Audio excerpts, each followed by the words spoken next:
Au tête la famille, ma joie est immense en ce jour.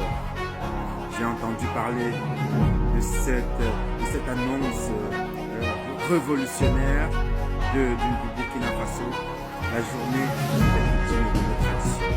Le Conseil des ministres en ce jour a adopté un décret instituant la journée des coutumes et des traditions.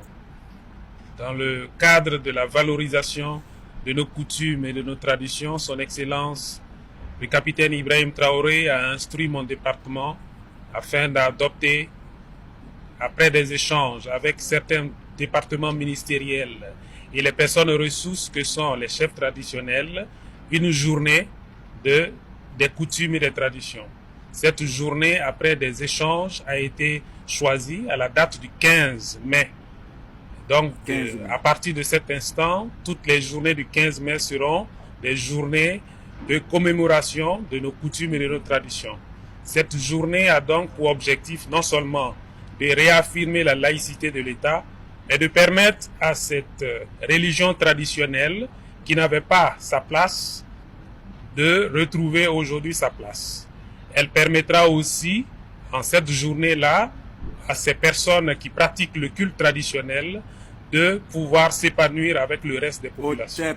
La journée du 15 mai sera déclarée fériée. Au regard du nombre donc croissant des journées fériées, instruction a été donnée au gouvernement de réfléchir sur un mécanisme afin de revoir l'ensemble des journées fériées au Burkina Faso. La famille, n'est-ce pas, après le Mali, ce qui se passe au Burkina Faso, la preuve que nous sommes en train de renaître spirituellement, peut-être la famille, nous allons commenter ce travail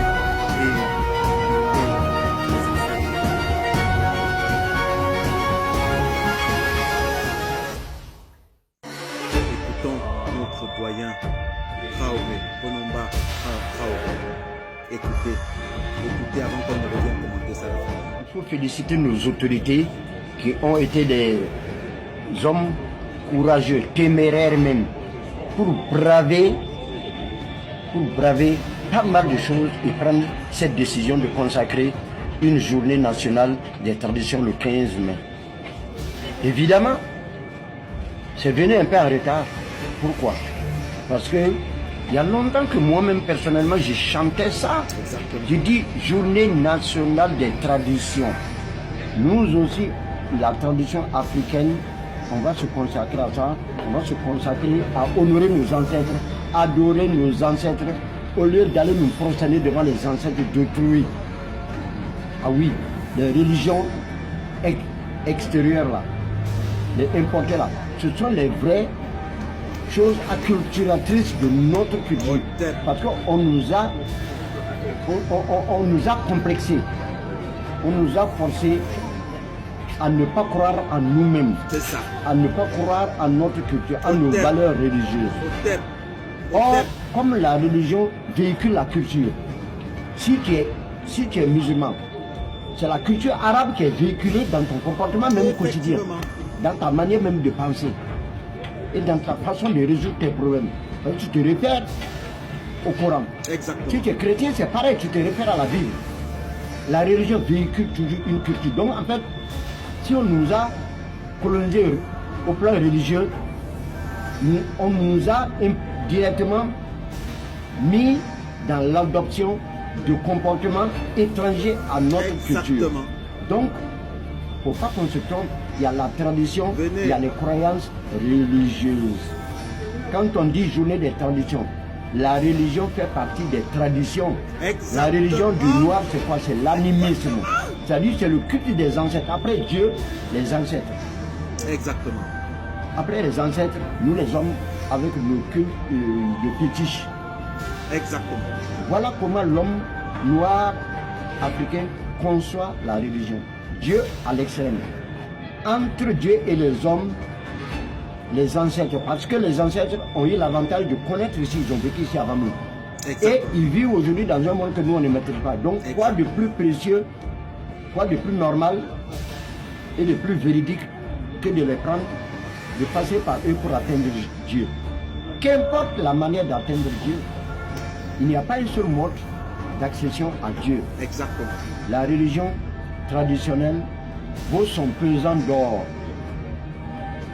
Et il ne faudrait pas qu'on dise le 15 mai là, c'est la religion des traditions et ce sont les chefs traditionnels qu'on va voir là-bas.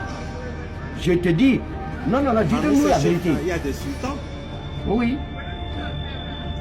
Il y en a pas les chefs traditionnels là. Ce ne sont pas forcément des animistes, hein, des adeptes de la religion traditionnelle. Hein.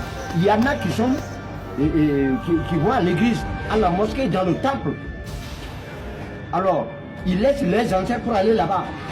Comment vous allez les prendre comme des défenseurs de notre religion, de notre culture? Cette journée s'est consacrée à ceux qui croient au culte des ancêtres. Exactement. Pas aux ancêtres des Arabes. D'ailleurs. Non.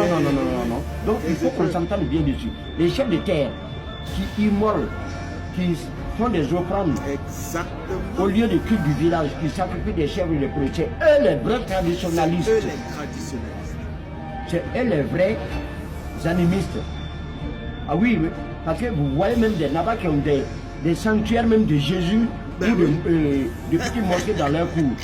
Mais est-ce que, moi j'ai toujours posé la question, est-ce que c'est Jésus et moi-même qui leur ont donné le bonnet qui portent sur la tête? C'est pas les ancêtres? Bonne question. Donc même, moi je dis, hein, c'est un peu, pour parler de façon plus grave, c'est un peu de la foutaise à nos ancêtres, c'est négligé. C'est de la bêtise. Tu vas aller chercher des bénédictions sur les ancêtres de qui? D'autrui. Toi, tu vas quitter ton père et ta mère au lieu de te prosterner devant et les saluer, les honorer. Tu vas aller honorer les parents de ton voisin. Tu sais quelle bénédiction? Après avoir négligé tes parents, tes ancêtres, tu sais quelle bénédiction? Où tu vas, tu ne fais que t'attirer des malédictions. Des malédictions. Ah, ça c'est une vérité. Au TEP. Ah oui. Au TEP. On ne peut pas s'épanouir, se développer dans la culture d'autrui. On ne peut pas s'épanouir et être soi-même dans la culture religieuse d'autrui.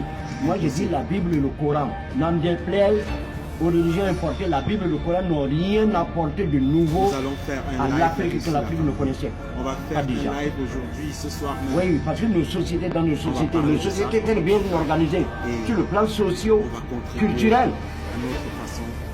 Tout le monde sait que Papa Traoré a dit, il a tout dit. Qu'il ne faut pas tuer quelqu'un, il ne faut pas voler, il ne faut pas mentir. Chère famille, chère famille, et qu'il faut honorer son père et sa mère, aimer son prochain, hein, être tolérant.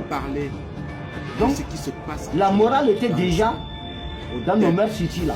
Personne ne nous a apporté quelque chose de nouveau, non. Nous avons été complexés et puis croire que c'est dans la Bible et le Coran nos codes de conduite. Non, c'est faux. Ça existait déjà en Afrique.